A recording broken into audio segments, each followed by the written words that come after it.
Pretty well. Just picked us up a little too well. Okay. Check.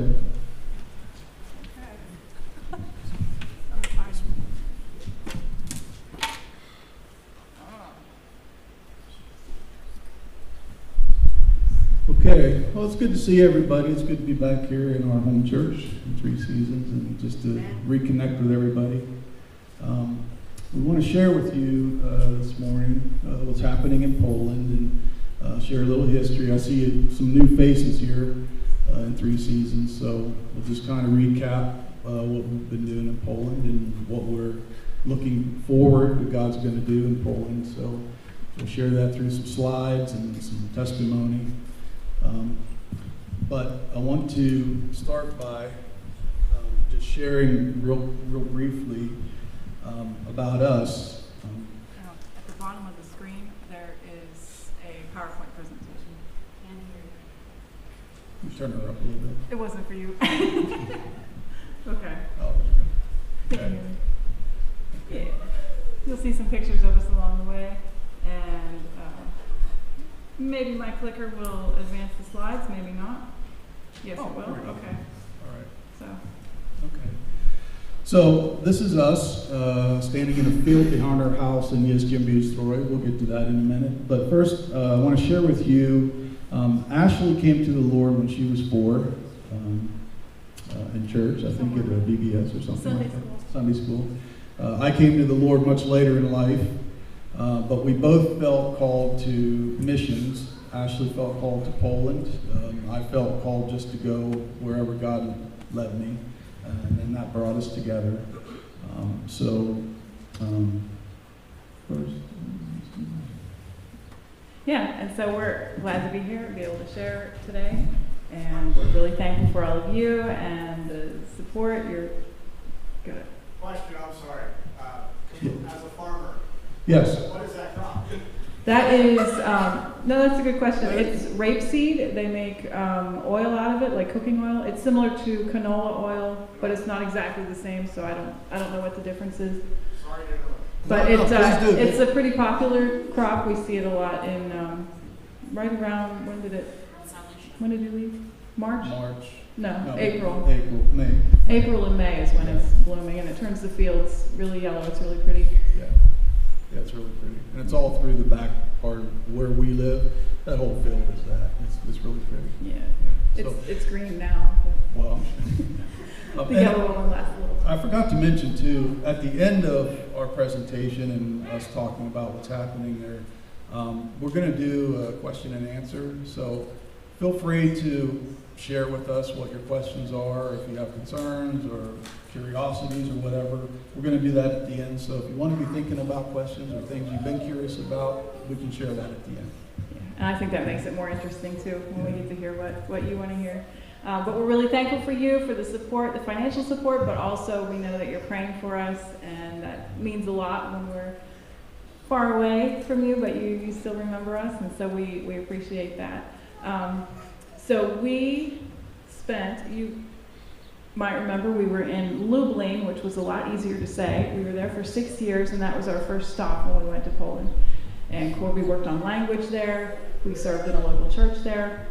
And so last time we came and we shared with you, that's where we were. We were in Lublin, and we were working with that local church, doing music, children's ministry. The picture is from Street Church, which was a ministry that we helped get started there with the church in Lublin. Will you talk about Street Church briefly? Yeah, briefly. So this all came about by several people in the church at different times just having a burden for homeless people. And at different times we went to the pastor and said, hey, we really feel burdened for the homeless. And so this evolved out of that. And it went to preparing food on the street every Saturday.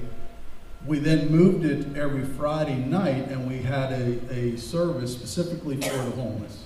We would prepare bags of food for them. They would hear the gospel. We saw several people baptized and become members of the church through that. So God really, really blessed that. We were blessed to be able to collect food and be able to distribute it and whatnot with that. And, yeah, so it was, God really blessed that. Yeah, I think one of the most exciting parts of that was seeing some of the people who initially started coming just for the food. They just wanted the hot meal on Saturdays, or they wanted that bag of groceries on Friday nights. But at some point, we actually stopped giving out the food on Friday nights, and we had announced it the week before so that people wouldn't be surprised. And we kind of thought, well, Friday night's going to come, and nobody's going to be here. It was kind of what we thought, what we were hoping wouldn't happen, but kind of what we expected. But it was such an encouragement to see that Friday night, the people who came, and some of the, I remember specifically, there was a row of guys that would sit in the way back, and I was sure they would not be there, but they were all there. And not only that, they were participating in the discussion, the Bible study.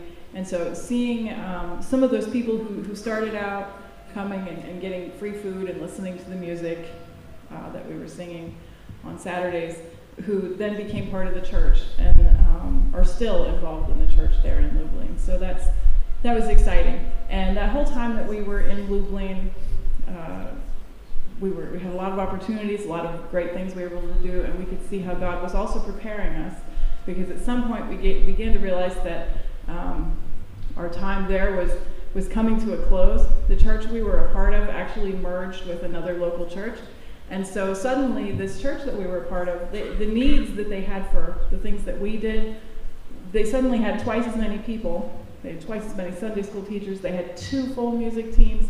And so for us as missionaries, this is a good thing, because we kind of worked ourselves out of a job. But we wanted to search and find where God would put us next. And so we ended up in a little city in, you can see on the map, it's kind of in the very center of the southern border. We're about 10 kilometers away from the Czech Republic. The little city of Jastrzębie-Zdrój, which is a lot harder to say than our previous city. But there are about 90,000 people that live in this city. All of those buildings that you see sticking up, those are all housing. Those are apartment buildings. The city was built based around the mining, coal mining. So there are mines really all around the city. You can put that over if you want. I feel like it's blocking. I'm trying to peek over and see everybody. Put down. Okay.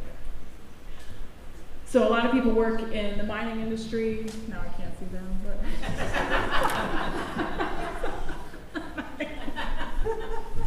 it's fine. There will be somebody that I can't see. Lower.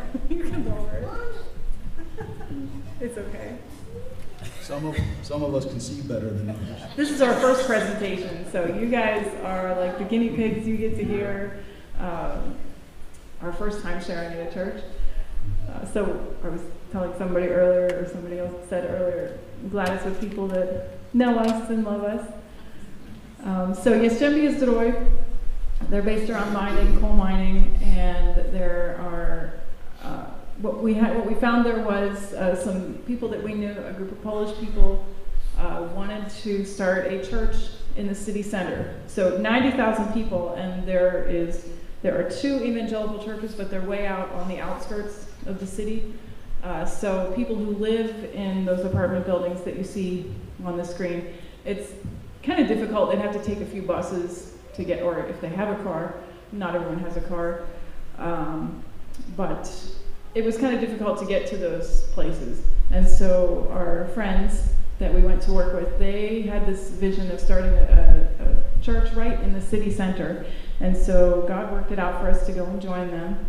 And at first we were meeting in somebody's house. You can see we're kind of squashed into the living room down there. That was the original group. And after some time, we were able to move into a location in the city center. So we started praying about a building, and then Tomek, the fellow that we're partnering with, he said, hey, I found this building, let's all get together and go look at it. So when we arrived at the building, the floor was all tore up, the guy was doing some renovation, and he was putting in-floor heating and that kind of thing in. It was up 2 flights of steps, and then you go up another set of steps, and there were some rooms up there that would have been good classrooms. So we walked around, we prayed about it, and it just seemed like getting an answer from this guy when the building was going to be done just kept dragging on and on and on. And you know, we prayed, God, if this is where you want us, if this is the building that you have for us, you know, make it happen. So we discussed, you know, the rent and stuff like that, and it just seemed like everything was dragging on. And then a couple months went by, maybe 3 or 4 months went by, and he said, hey, I have this other building, let's go look at it. And and let me back up here. On the way home, Ashley brought up the fact that there's no elevator in this building that we were currently looking at. And she said, you know, what about the older people? What about the you know, disabled people that can't get up and down steps, strollers, you know, which was an excellent point. And so when we went to look at this other building, first thing we noticed is it has an elevator. So we go up, and we renovated the room, which is now the church that we're in now. So we saw how God worked through that. This is the building that I want you in. He said no to the other one. And then when we decided to take this building, he just made everything happen. You know, the money was available for us to renovate this and you know, make the signs and the posters and everything. So we really saw God work in that. And it ended up being even a better price because it's an office building, and so there are restrooms that are kind of for all of the offices. There's a kitchen, all those things, and there's extra space, kind of like an atrium. And all of that we use on Sunday. It's just included in the price, so we didn't have to rent a bigger space. So we started meeting in this location, and as soon as we started meeting there, the first new couple started coming because they lived right in the city center of Jastrzębie Zdrój, and they're already believers, but they had been driving about 20-25 minutes to get to their church, and they had been waiting. They'd been hearing that there's this church going to be starting, and so they were our first people that first started coming. But since then, the church has been growing. It's usually one person, one family at a time. Sometimes people will come for a little while and kind of check us out. But it's growing. We've got a Sunday school program now. Now the older class is just our children, but there is a class of little toddlers that they're just, I don't know, terrorizing the place, but they're great. Ashley calls them velociraptors. So yeah, so there are 2 sets now of twin boys, and then there are 2 other boys that aren't twins, but they are close in age. So lots of little kids around, lots of kind of young families. We're seeing people come. We're involved in Corby's one of the leaders of the church, so he does preaching and music, men's discipleship. I help out with the ladies' ministry. I'm in charge of the hospitality ministry, so you guys have your snacks every week. Somebody's got to make that schedule. We do. After church, we have a cake and coffee time, and we actually call that the second half of our worship service. And it's that spending time together. So keeping that coffee station stocked and somebody bringing delicious cake every week is also part of what I do. And so we're really excited about what God's doing there and how the church is growing. And we'll talk about that in a minute. So we moved to Jastrzębie Zdrój in 2021 at the beginning of the year. And about a year later, 2022, was when Russia invaded Ukraine. So Ukraine borders Poland to the east, and whenever that happened, there was a crisis of so many people, millions of people coming into Poland, and most of them didn't know where they were going. They just needed to get to safety. They maybe just had a backpack or whatever they could grab as they were leaving their house. And so that became a huge change really for everybody who was ministering in Poland. We all got kind of dropped into this brand new ministry that we had no experience with.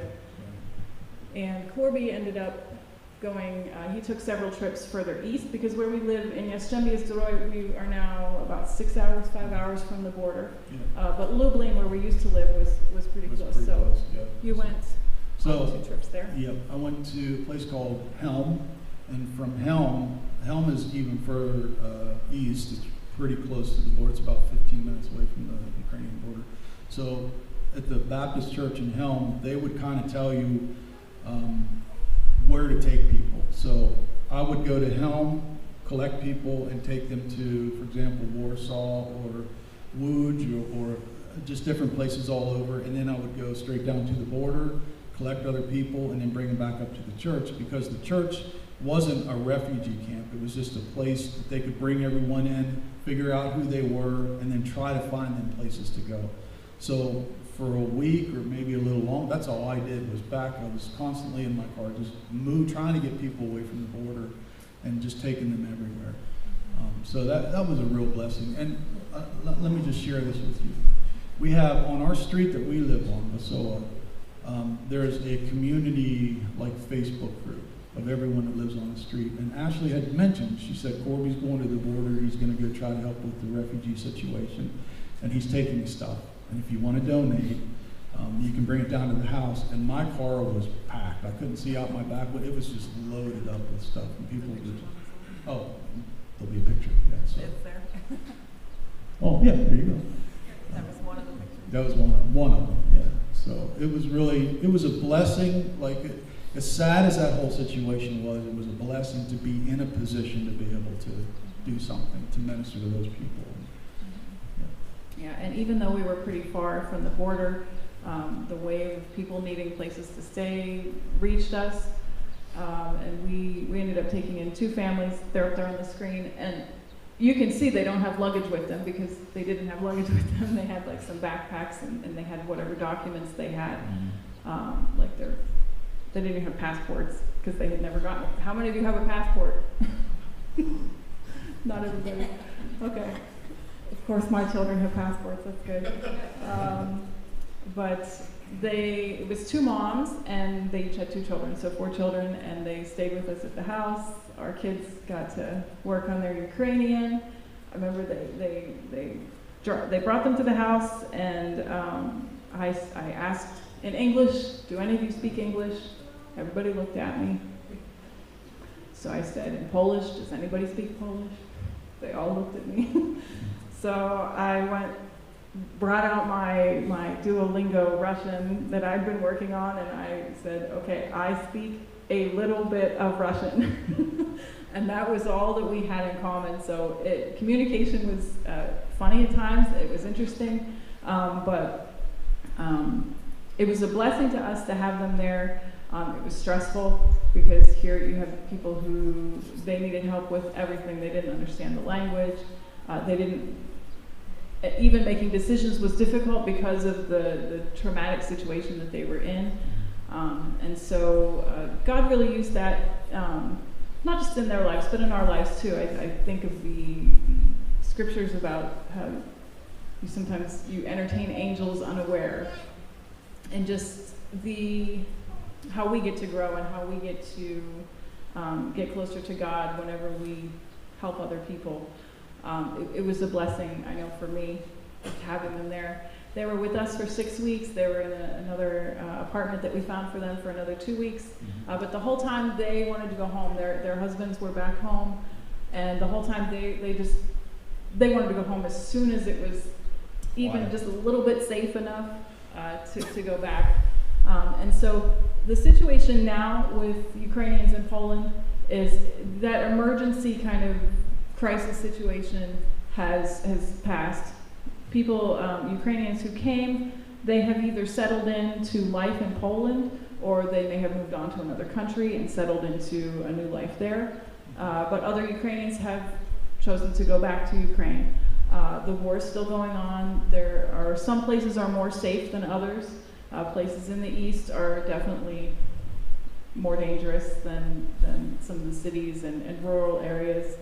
Our friends, they went back to their husbands. They were very counting the days until they could do that. And so right now, as far as ministering to Ukrainians, it's very similar for our church, for what we're doing in Yeshim Yisroi. It's very similar to how we're ministering to other people, because Ukrainians have, if they've stayed, they've settled into life, they've gotten jobs, they're very hardworking, they're they came ready to work and ready to make their way in Poland. And so as a church, we're not specifically focusing on ministering to Ukrainians, but if they're part of the community, so they're that has kind of changed Poland and Ukraine and their relationship, I think, really forever.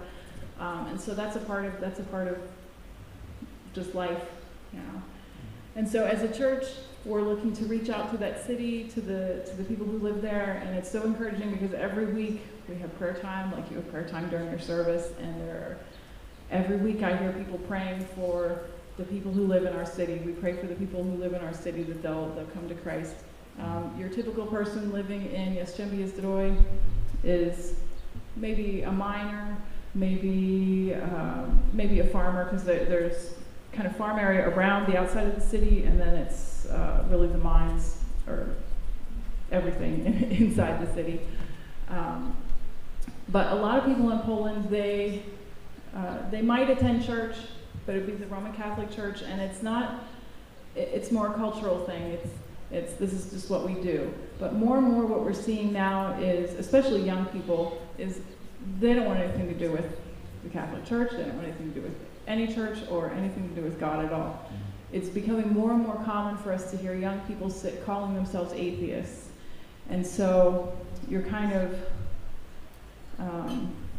you've got to reach out to people where they are and find out what their thoughts are, what their beliefs are. You want to talk about one thing we're doing is this coffee outreach. Yeah. So when we started having the vision for this church and talking about Tomic's vision, he wanted to put a church right in the middle of the city. Now there are other churches there, but they're on the outside of the church or outside of the city. You got to get on a bus and drive, ride for 20 minutes or so to go to a different church. And we wanted to be accessible to the center of the city. And so that puts us in a really good position to be able to do stuff like this.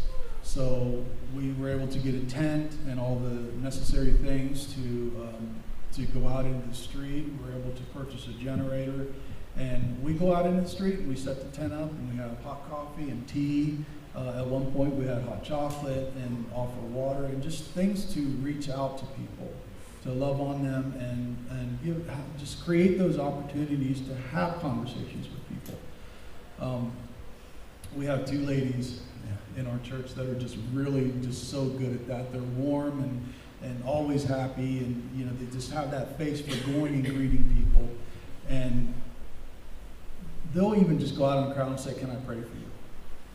And that's a big thing. That's a big deal when somebody just randomly comes up and says, "Hey, can I pray for you?" And so it's been a real blessing to be able just to go out and be able to greet the people where they are, to share the gospel with them in the middle of this city that doesn't really care that much about God. And as Ashley said, a lot of the young people just don't care. But once in a while, you will run into that young person that's willing to listen to what you have to say. And the point of the coffee outreach, while we would like to see lots and lots of people come into the church because they met us on the street and took a coffee, we understand that for most people to come to Christ, they are going to have many, many points of contact with the gospel, with the Bible, with who Jesus is. And so we want to be a step in their journey. And so for the people that just want to take the coffee or the free piece of candy that says Jesus loves you, okay, that's fine. Other people will want to talk more. And a lot of people will say, "Oh yeah, I'll come to your church. I'll come visit you." And then we never see them. Just being polite. And then one week, did the two men both show up at the same time, or did just the one come? No. It was almost probably a year after he had promised he was going to come. He came and he started attending. Yeah. He's taking a break now. I don't know where he is. I'll have to go look for him. But just to be that one step in that person's journey to get the word out there that Jesus is the answer, that he does love you, just that one step in the process. Mhm. And of course, we have other ideas, we have other visions. There's this idea to start a coffee shop. It hasn't worked out yet, and we're not going to be the ones in charge of that. At least that's not what we're planning. So if somebody wants to start a coffee shop in Poland, in a little city in Jastrzębie-Zdrój, you are invited to move your life to Jastrzębie-Zdrój. But another idea is, actually I'll go to the next slide, because we do a lot in partnership with a nonprofit organization. Now in Polish it's Niebieski Dom. In English that means Blue House Ministries. And actually our main church planting partners, they also have this nonprofit organization. They work with children. They work with children specifically in orphanages in Poland, and with families. So some of what they do is connecting families who want to adopt with children who need families. And part of what they do, a big part of what they do, in fact today they're starting a camp right now. They do camps during the summer. The camp is starting right now, probably right now around this time. A bus is arriving at the camp, and it has the children from the children's homes, and they come for a week for this camp specifically for them. And they each get their own counselor that goes around with them. And these children, they have orphanage directors who are not believers, who are trying to get their children from their orphanages to be able to come to these camps. And so that's starting today. Throughout the summer, there are also going to be like a regular Christian camp for children. There are going to be teenager camp. Are they doing a young adult camp this year or not? Yes. Family camp happens throughout the year. So these camps are a big part of what Blue House does. But one kind of vision, kind of big dream that we have is looking at the children who are in the orphanage system in Poland. When they turn 18, they're on their own. And for a lot of young people, that's a big challenge. And actually what usually happens in a lot of cases is they turn 18 and they go to what's familiar to them. They go back to wherever their family was when they were taken out of their family, or whenever they lost their family, whatever those circumstances were. And many times they go back and they repeat those same patterns. And so our friends, they know of young people who even came to their camps that they had contact with, who were in the orphanage, that now their children are in the orphanage because they've lost their children as well, for the same, just repeating those same patterns that were happening in their family. And so the idea that we have, that we're praying about, is to start like a transition house. It would be a big, kind of like multi-family house, and the idea is that our family would live there, and that there would also be a section of the house that would be apartments for young people that would be selected from the orphanages, from the ones that our friends have contact with, that they could come and they could learn to adjust to functioning life in society outside of having everything done for you at the orphanage, to now being on your own, making good choices, and having that Christian influence on their lives. And so that's something that we're kind of dreaming about, we're praying about, we're looking around. I kind of look at real estate ads and kind of dream, and then say, okay, we're praying about it, and we're starting to raise funds for that as well. So we set up a special project with World Venture to make it easier if God should lead anyone to give towards that. We can connect you with that afterwards too. What else do you want to say about camps? So just a brief description of the camps. Yeah, I'm sure you guys have all been familiar with summer camps, kids camps and things. But my contribution in the camp is I do English workshops and American football workshops. And American football the workshops are becoming a big deal because American football isn't that popular over there. They look at it as rugby, and then they quickly figure out, yeah, this isn't the same. So I might be biased. I think American football is better. But the kids like it, and you see kids in the group that sign up for the workshop, and you can kind of real quick assess the kids that you're not going to connect with. And you figure out through the week as they go through the workshop, they like it, and they connect with you. Like, they'll share things with you that because they trust you. They see that you are pouring yourself into them to have fun and learn. And every day after the workshop, we do a short Bible study or like a short lesson, you know, a growing lesson or a salvation message, something like that. And there have been several kids that have gone to the other counselors. I usually have 2 or 3 counselors that work with me, with the kids and do coaching and stuff like that. And they'll go to these counselors and they'll just talk about what we talked about in the Bible and things like that. So to me, it's been good. You know, I like being a part of it. Yeah, and sports are really a good way to connect with young people, with people in general, but I think with young people, especially at camp. I had done a morning running club at several camps, and just, you'll have to pray for my health, but I can get better to where I can go back to doing that, because I know last year children were asking, what isn't Ashley here to do running club? But every day there was a brief kind of a scripture and like a very brief kind of key thought for the day. And then we tied the running activity into that. And you would think, like, kids, do they want to get up early before camp and go run? Like, yeah, they did. They did. It was fun. And they were connecting, and by the end of the week, they could tell me all those points. And I'm hoping that they took some of those scriptural principles with them as well. Last summer, if I can, just real quick, last summer when I was at this camp, where she was doing the running program, Yeah. I had so many kids come up and say, where's Church Ashley? Why isn't she here? Why aren't we running? You know, and I had to explain, well, she's in the States. She's not here. I was here with you. Yeah, so. Yes. And so as we look forward to what God has for us next, I mentioned this in my letters, but my health is definitely a challenge with long COVID and just very limited in what I can do.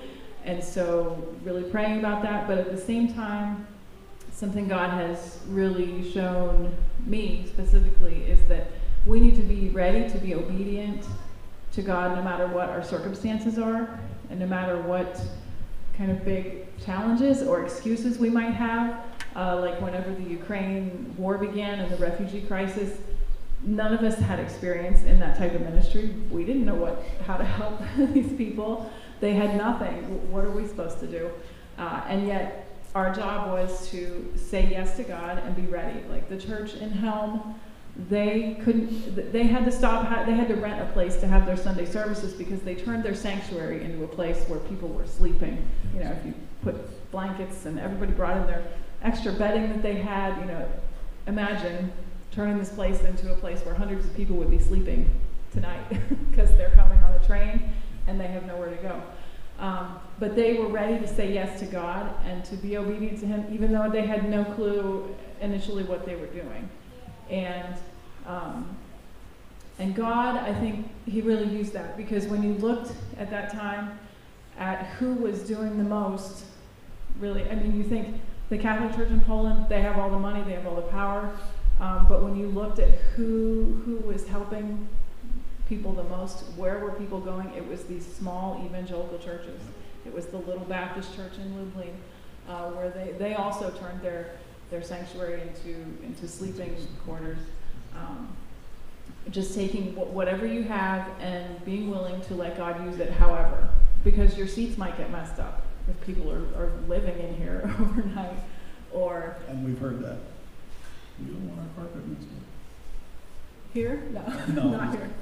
Not here. But the evangelical churches, really their testimony to the Polish people around them was really amazing too, because people saw these are the people who are willing to help. These are the people who are doing something.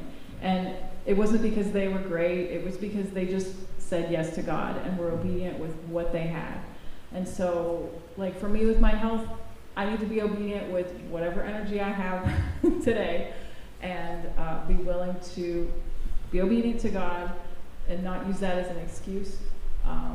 And so the challenge for all of us today is not will you join us, but will you join God with what he's doing? Will you be obedient to him and not take whatever that reason is? You had a scripture on this. You're looking at Isaiah. Isaiah chapter 6, verse 8.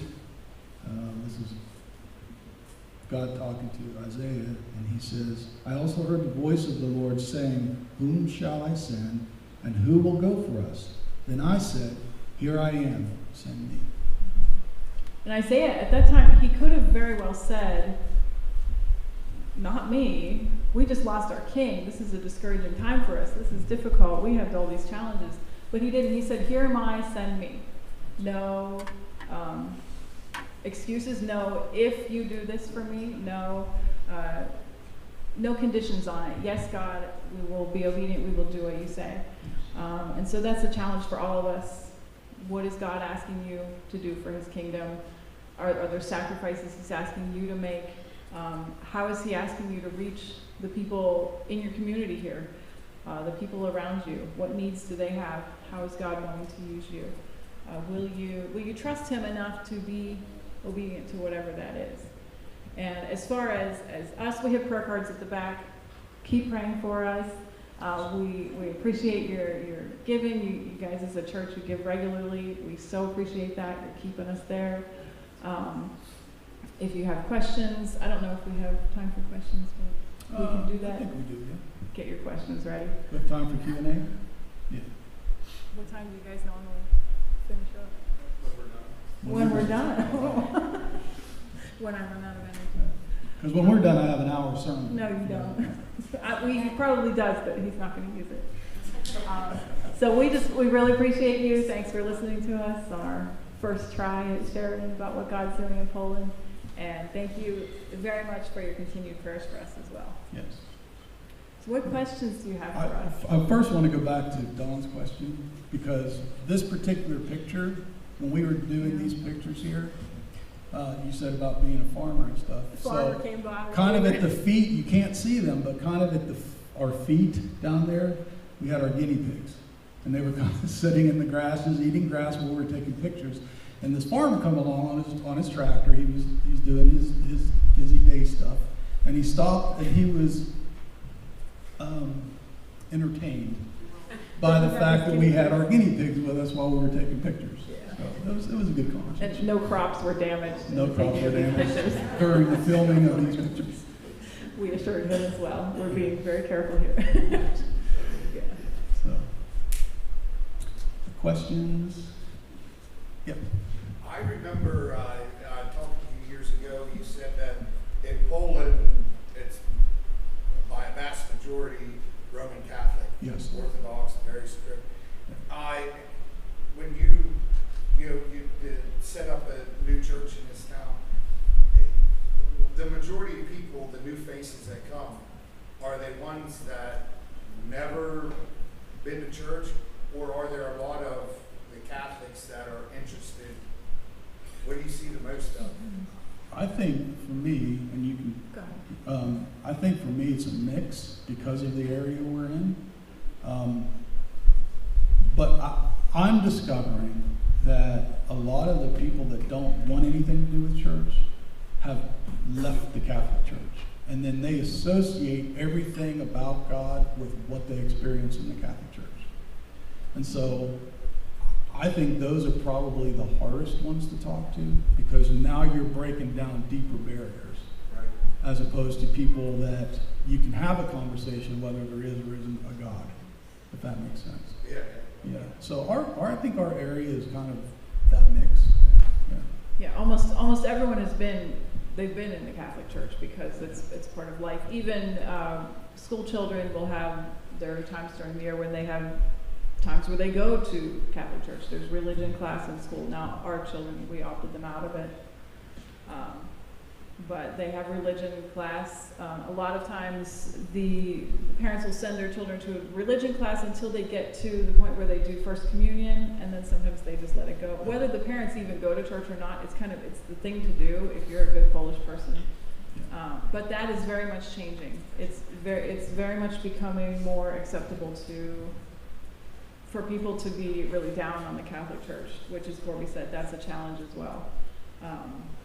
And I think one thing that's kind of, the Catholic Church took a really big hit whenever the abuse scandals came out.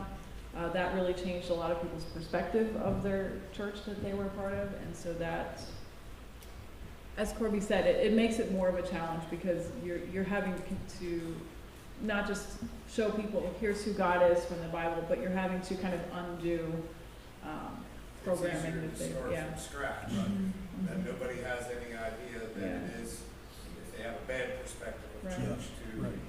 right? Yeah. I do want to share a praise with you, though, on that subject that you brought up. When we lived in Lublin, I met a young man who he speaks English very well, and so we had a group of us, like 5 or 6 of us, that would meet once a week for coffee, and most of the people in the group spoke English. So this young man was introduced to our group because he wanted to speak English with somebody. And so it came down to, it was just him and I that were meeting on a separate basis just to have English and Polish conversation. But the day I met him, there was another friend of mine in between us that was kind of the mediator. Hey, this is Corby, this is Marching. And so I went first, introduced myself. I'm a Christian, I'm Christ-centered. Christ only is the only way to the Father. I like motorcycles, I rebuild trucks. Just on and on and on about me, just to get some conversation flowing.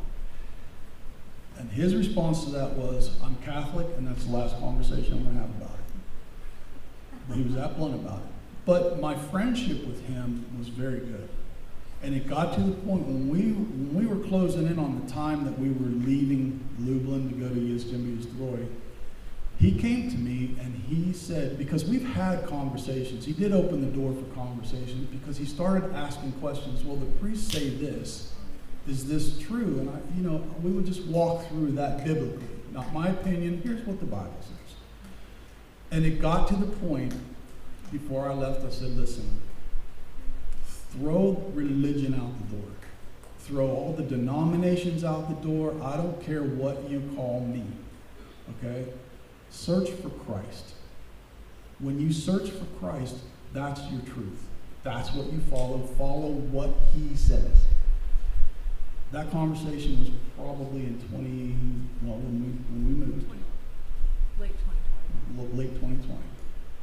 We had small conversation in between there through video chat and stuff like that. And at the end of last year, probably October-ish, he called me and he said, I believe everything Jesus said. And I've left the Catholic Church. And he's getting baptized in August of this year. Gave his life to Christ. So there's victories. Yeah. So good question. Yes. Is there a drug and alcohol problem over there with teens There is. or adults? Yeah, it's all around. It's I don't think it's age specific. Addiction is addiction. I don't think it's as vast as it is here per capita, but it is definitely, it's there, yes. Alcoholism mostly, I think is a huge issue there. Yeah. And like alcohol is a lot more accessible. It's Right. easier to get. It's more socially acceptable. Yeah. Yeah, you can buy it when you're 18, and it's everywhere. It's in all the stores, the local shops, so it's very accessible. Jeremiah? I got I guess maybe sort of 2 questions. You guys over there get like any kind of assistance, maybe not necessarily financial, but logistical or whatever, like from state, from like township, towns? I mean, like for permits for purchasing stuff, is it like hard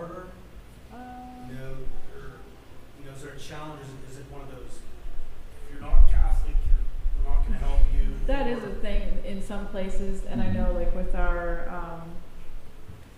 and I think it's getting easier, I think, as the kind of power of the Catholic Church kind of decreases because people aren't necessarily buying fully into it. But I know our coworker Tomek, he's good at talking to people, and he's personable, and so he works on like the relationships with like the orphanage directors and things like that, to be able to do things. Now we do the camps, we rent a camp center, and we do the camps now. They also do official camps that can be, like they're approved by the Department of Education, so all the counselors have to go through a course beforehand. But really, there's not a lot of room in that for them to discriminate based on our religion. There is some of that, but I would say it's getting better. It's getting easier. How did you guys really truly know that like God was leading you to Poland? Like what? How did you know fully like that the Lord was speaking? So for me, Corby mentioned I was saved when I was a child, and I grew up going to a church that talked a lot about missions, and there were always missionaries there. It was the Alliance Church in Somerset. So we always heard about missionaries and missions, and that was always just something that was kind of there. But I didn't really think about it being something for me until I was in high school. And it's kind of hard to describe when God is telling me to do something, but you get this interest in something, it becomes stronger, it becomes this desire, and as you are thinking about it, you pray about it, you say, God, is this something that you're asking me to do? And you take some steps to kind of explore whether this is an open door or a shut door. And so for me, I studied music at Liberty University, and during that time I went on a short-term trip. And I was interested in Europe, and there was a trip available actually to Poland for the summer, and I thought that whole summer that'll give me a good picture of what missions is like. And so I went for the summer. I worked with a full-time missionary there, kind of shadowing her. She gave me English students to converse with, and helping with her local church that she was a part of. And at the end of that summer, I could look and I could see how that experience was, how I fit into that, and that gave me more to pray about and made me more sure. And then later, at the end of my studies, I did a student teaching semester in Nigeria at a missionary school. And at the end of that time, I was absolutely sure missions that's my thing, that's for me. And it was funny because it was in a church service in Nigeria where God really just put Poland on my heart, and it was undeniable. I was in Nigeria and I was praying, God, could I stay here? This is nice, I like it. And the preacher got up and he started preaching about something, and it was just like convicting to me that Poland is the one that has the need. And so that's where, for me, that's where I knew I needed to be. And you? Just follow me around? Yeah. Just follow her or puppy. No, for me, when I came to Christ and started to grow, when I was reading and praying and things like that, I just had a passion and conviction to go anywhere God sent me. I didn't care. Now, on a personal level, I had a desire to go to the Middle East, or North Africa specifically. I wanted to work with Muslims. I wanted to, because I had a huge hatred for Muslims. You know, I'd read through a lot of Islamic theology, I read the Quran twice and all that, leading up to the point that I was saved. So I understood who they were. My focus was just different. I hated them because I was selfish. And after God changed my heart, it was a desperation. These people, they lie about Jesus because they don't know who he is, and they need to know. And at some point, God just shut the door on that. That's not where I want to be. So as things went on, Ashley and I became closer. I followed her a lot. Begged her mostly. But you know, the door to go to Poland was clearly open. It became a passion of mine as well, so I was just obedient to that, and that's where we're at now.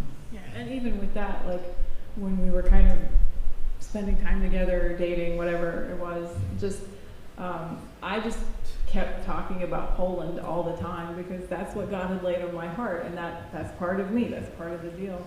And a lot of times, if other young men were interested in me, when I did that, they would run away because that's not where they were going. And so Corby didn't run away, and God gave him a heart for that as well. So just sticking to what you know God has told you to do, the steps that you know He's given you, and praying about what the next steps are, and praying about just really spending time with Him. The more you spend time with Him, the better you're going to know Him. You're going to know His voice. You're going to know what He's asking you to do. You'll know. Did you ever feel like running away? Running away. For me? Is that a question for me or for him? Or if you followed Ashley? Right. You could follow me. You could run away. No, I'm still here. This is my grandfather, by the way. He's allowed to pick on us. April. I have two questions. So number one, the new city that you're at, are you safe? What is the name of that city? That one, yeah. That city. Jastrzębie Zdrój. Are we safe? Are you safe? I'd say we're very safe. Yeah. Good. And number two, I mean, that is a beautiful field. So do they have farms? Yes. Do they have cattle? Do they have dairy? And what is the meat in Poland? There are a lot of farms, because if you look at a map of Poland, you have the Baltic Sea in the north, and you have the Tatry Mountains in the south, and the rest of it is like this big flat field. In fact, Poland, literally, the word comes from the word for field. So there really are farms everywhere. There are a lot of smaller farms, kind of family type farms. You don't see as much dairy and like beef, cattle. Pork is really big, so there are a lot of pig farms. Chickens, you can get, in fact, we have our friend from church, she has a meat guy, and so we buy all our meat it comes from this guy's farm. It's all, natural stuff and good. And she has a chicken guy. So we get chickens that are like turkey sized. But there's a lot of smaller, kind of more local farms. Mm-hmm. Like that. So beef is not big in They don't Poland. raise It's not as big. beef cows for butchering to sell beef. I don't know where the beef And is from coming what from that we what buy at the I'm store. understanding, I don't know this for a fact, but what I'm understanding, what I was told was they, because there are huge government-owned dairy farms, and they keep them contained. You don't see a lot of them, but they are there. And then you have the smaller, farms that do have some dairy cows. But Or from what I'm they might have understanding, one or two cows right. on their. They have a farm and they have like one or two cows. When they're They're done other things. and the cows are much older, that's what they butcher and put in the market. So they don't raise beef cows specifically like we do here. So, but when you go to the store, you can find beef, but most commonly you're going to find pork products that are going to be better priced, chicken. Yeah. Fish. So I'm Yeah. hearing cheap bacon. What's that? I hear cheap bacon. It's like they don't want to cut bacon the way we do, but They- you can they find just- it. Yeah, someone says like an American flag and the decoration on it, like. But the bacon, if But you got to slice it yourself. you have to, Slice it from the right? meat guy. I keep slice it. I keep a cupboard full of liquid smoke because they don't smoke it. So we'll buy the packs of bacon and then I'll splash some liquid smoke on it and either fry it or throw it in the oven or something like that. They're using all of their smokers to make To make kielbasa, kielbasa. Right. sausage. Sausage, yeah. April. One more question. Yep. So I gotta ask, okay, I have to ask. Is there McDonald's? Do you eat at McDonald's in Poland? There is McDonald's. There is McDonald's. And the food is good. It's much better than it is here. It is, No honestly, offense to anyone who works at McDonald's. Say that Yeah. again? It's much better than it is here. Oui. Like it's flavored, like it tastes good.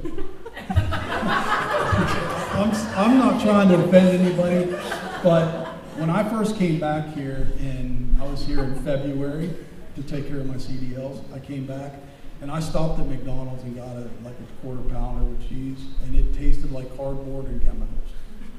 Process mystery. Yes.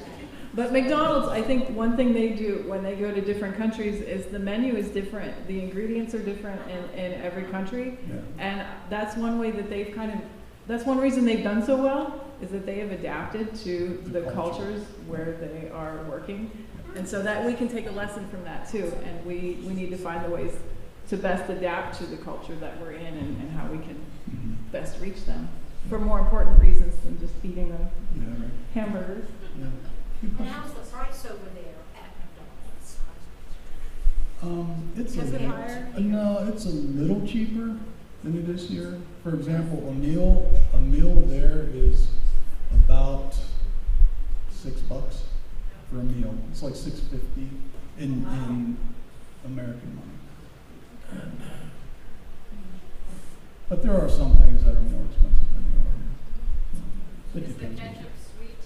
The what? Sweet in Germany, the ketchup. Ketchup is not the same. You can It's buy not the same. regular ketchup, which is more sweet, or you can buy spicy ketchup, or you Spicy can ketchup. really look around and try to find Heinz, and we can find Heinz. We found Heinz, yeah. How about the climate? Like, do you see all 4 seasons Yep, distinctly? it's just It's like very this. similar to here. Yeah, very similar. How about the price of gas? Price of gas. What is it? It's a Uh, lot more over Yeah, there. because you buy it by the liter there, and right now it's about $6.50 a liter, which is like $2.25 a liter, something like that. In Zloty, In Zloty, it's $6.50 in Zloty. So there's about 4 liters to a gallon-ish. I don't quite have that conversion in my head, but if you do the conversion, it's about $9 a gallon. Yeah. So both of our vehicles have, they take gas, and they also have an LPG LPG. tank, Yeah. So they run on either which is a little cheaper. gasoline or propane, yeah, which is excellent. Because propane there is pretty cheap.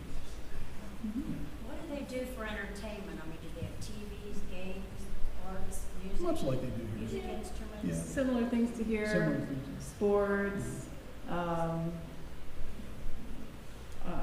concerts, different events in the city, pretty similar to. No American football. They don't like it. I mean, they would like it if they knew about it. So if you are interested in American football and have ever played, you are welcome to come over and Come help with camp. start multiple little teams everywhere.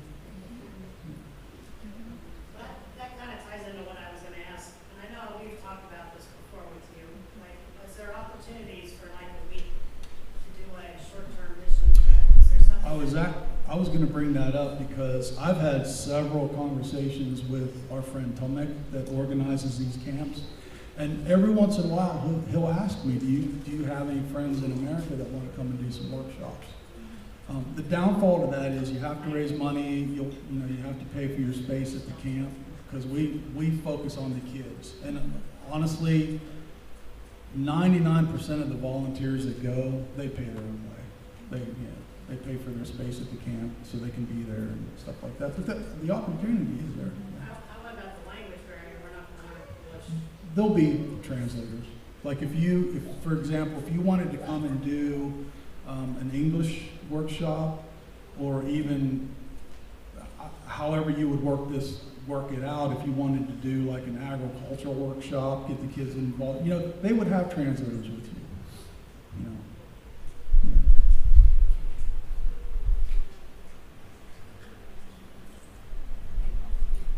With your 2 kids, how are the schools? Do they have public schools? And do you have a choice of like homeschooling? I think theoretically we could have a choice at homeschooling. It's not as popular there in Poland. Our kids go to Polish schools. There's a little school in our neighborhood. They can ride their bikes there. And you like the school? Yeah, yeah. Marshall was the student body president this last year. I'm gonna pick on him. Now, do they speak Poland, English? They speak Polish, yeah. The only class that's in English, kind of, is English class, as like English is a foreign language. Right. Oh, and you have German And class too, German, yeah. So they have 2 foreign languages by the time they're done with elementary school that they're Yeah. actively studying. Which, am I, English is required to start at the preschool level. They have to have English classes. So young people, more and more young people, they'll understand some things. Depending on how good their teachers were or how involved they were, how much they put of themselves into their classes and their learning, young people might be able to talk to you in English if you come over. Or if they're my kids, they're speaking German and all that, right? But you like the school. It's a small school. It's nice. We're happy with it so far. When they finish 8th grade, they'll have to pick a high school, and there are a lot more choices as far as different like specialized high schools, like military high school, like police prep kind of type things, or tech schools are popular. A friend of ours the girl who took this picture, she went to a photography program for high school, and swimming high school, all kinds of, you can go to sports high school, different things like that, so our kids will have to choose what they want to do. And they graduate at grade 12? Yeah. yeah. Mhm. Yeah, there's a big test at the end that all the Polish students take. Ours will have to take it, but it won't be as important for them because it's not going to determine anything for their Their future. like college or anything, unless they want to go to college in Poland, which I don't know that they will. Will they be required to choose a university or a tech school? Kind of like in Germany, when kids graduate, they have to join the military or go to some kind of a school. Mm-hmm. Because they're still U.S. citizens. Right. So They're they still won't be U.S. required citizens. Right. No. No. None of them But- like that.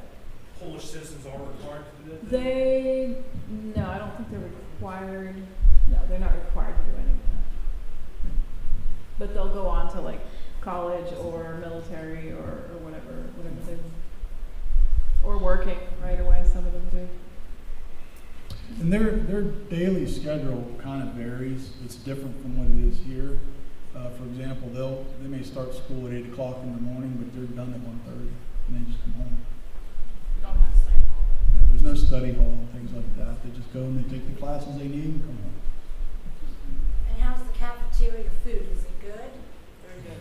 Very good. Good Polish So food. you like Polish food? Yes. There you go. It's much. Right. It's delicious. It's much. Smaczne. Wow. He will teach you other languages if you're around him. Multiple languages, yeah. Very interesting. Oh, wow. So, Mhm. Jeremy, did you have 2 questions? You wanted to ask? You good? Okay. Anybody else? Okay. Wrap this up. Well, we certainly, again, we thank you guys. You guys do support us. If you guys are interested in, we have a separate, as Ashley said, we have a separate special project for the kids. It covers the tuition for both Ukrainian kids and Polish kids. So if that's something you'd be interested in, if you're involved in any kind of groups, like if your Sunday school is looking for something to support, something like this, it's also a good project. So if you guys are interested in that, we're going to be back there at the table. There's also some Polish and Ukrainian candy back there And prayer cards. and prayer cards. So if you guys want to talk about anything, we'll be back there. Okay.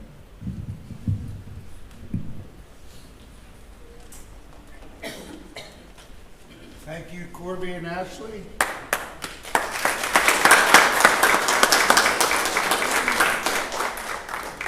Thank you for carrying out what God has put on your heart. If you are able, please stand as we sing our final song.